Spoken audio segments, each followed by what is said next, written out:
Dobar dan svima.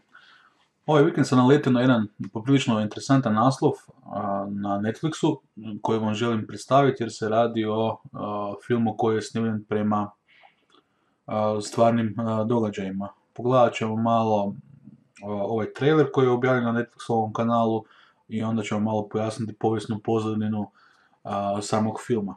Pa da vidimo o čemu se zapravo radi.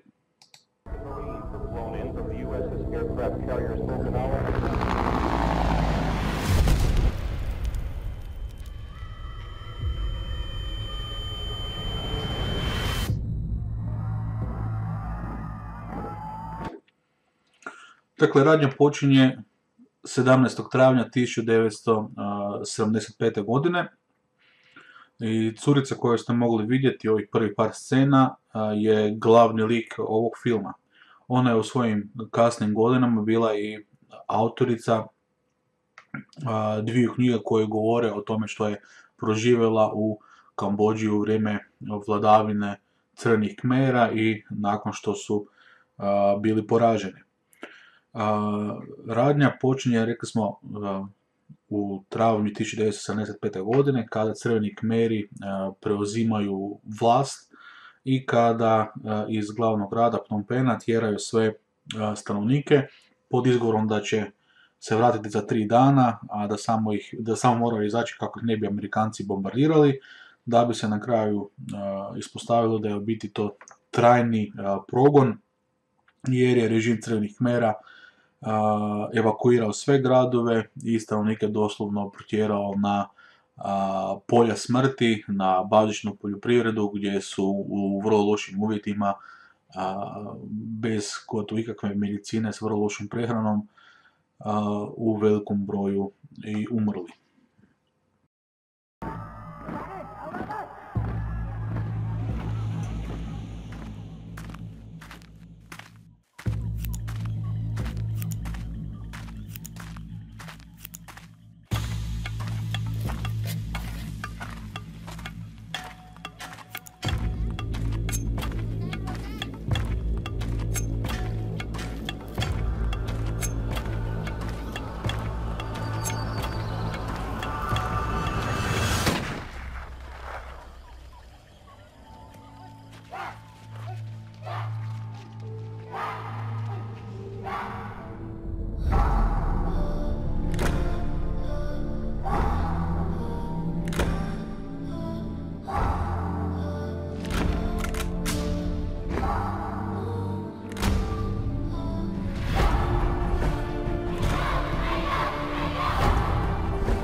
Dakle, o čemu se zapravo radi u filmu?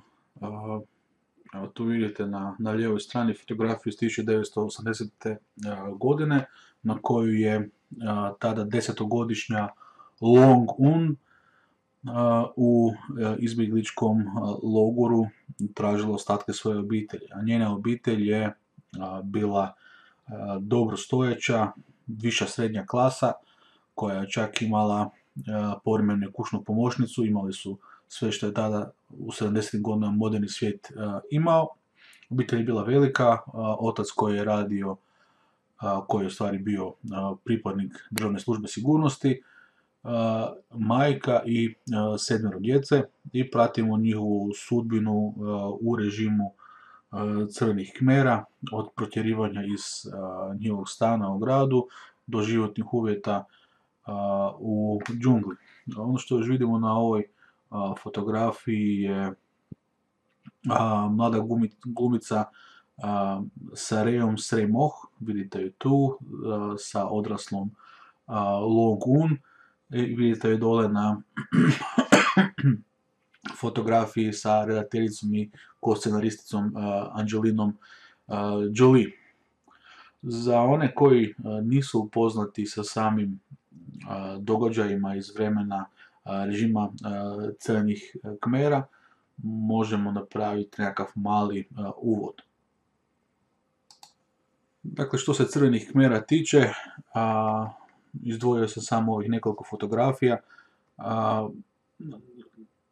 Crveni Kmeri su vođeni Polom Potom, jednim, ne znam uopće kako bi ga nazvao, vrlo osebujnim diktatorom i zločincem, zauzeli vlast 1975. i ostali na vlasti 4 godine, i od Kambodže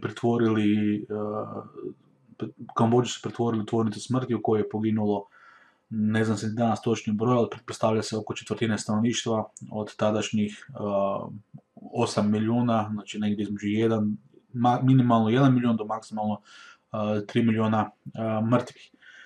Stanovništvo je bilo protjerano u nizinska polja, u džungli gdje su u praktički poljima smrti obrađivali zemlju i umirali u masovnom broju zbog loše prehrane i nedostatka svih modernih sredstava za život. Sve je bilo praćeno poprilično velikom indoktrinacijom, što je bilo najviše vidljivo na djeci, gdje se na djecu djelovalo da od malena kontroliraju jedni druge i izdaju jedni druge za svaki prekršaj komunističkoj partiji. Mala glavna junakinja Lung Un je sa 5 godina bila protjerana iz grada i cijeli film prati događaje iz njenih očiju, kako je ona doživljavala sve te gobe svoje obitelji, od teškog rada do nedostatka hrane, do toga da je bila unovačena kao 7-godišnjakinja u vojsku gdje je učila kako pucati i postavljati mine, sve do propasti i do poraza režima Crvenih Kmera 1979. godine, kada se uspjela nekako spasiti i čekati da vidi što se desilo sa ostatkom njene obitelji. Film je upravo zbog toga što je rađen iz prvog lica, vrlo zanimljiv i emotivan i potresan. I što se tiče nekakve upotrebe u nastavi, baš i ne podupirem korištenje cijelog filma, posebno trajanja od 2 sata i 16 minuta, ali možda o nekakvim izvannastavnim aktivnostima u srednjoj školi film bi se mogao pogledati i analizirati, ili eventualno nekim scenama koristiti i za analizu na redovitoj nastavi.